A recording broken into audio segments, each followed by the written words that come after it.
ఇంతకుముందు చెప్పినట్లుగా ఏదేనులో విఫలమైనది కేవలం స్త్రీ మాత్రమే కాదు, పురుషుడు కూడా విఫలమయ్యాడు. దేవుడు కలిపిన దానిని విడగొట్టడానికి సాతాను వచ్చాడు.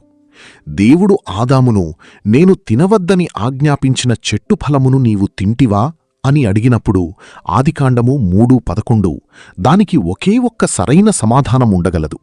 అవును ప్రభువా, నన్ను క్షమించు, నీవు వద్దని చెప్పిన చెట్టు ఫలమును నేను తింటిని.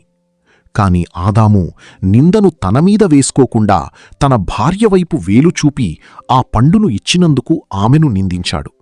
ఈ విధంగా ఇతరులపై వేలుచూపడం ఇప్పుడు మానవజాతిలో ఒక సాధారణ అలవాటుగా మారింది. తప్పు ఎప్పుడూ వేరొకరిదే.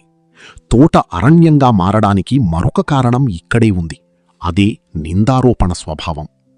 ఒక పురుషుడు తన నాయకత్వాన్ని దుర్వినియోగం చెయ్యడం మరియు తనను తాను తీర్పు తీర్చుకోవాల్సిన అవసరం లేదని అనుకోవడం చాలా సులభం. చాలామంది పురుషులు ఎప్పుడూ తమ భార్యలే తప్పు చేస్తున్నారని భావిస్తారు.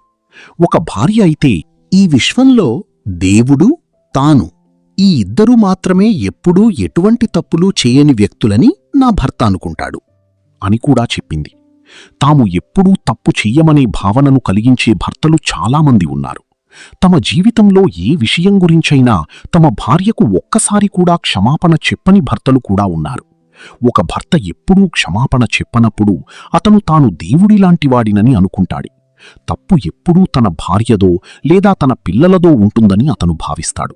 ఆ విధంగా అతను తన తోటను అరణ్యంగా మార్చుకుంటాడు.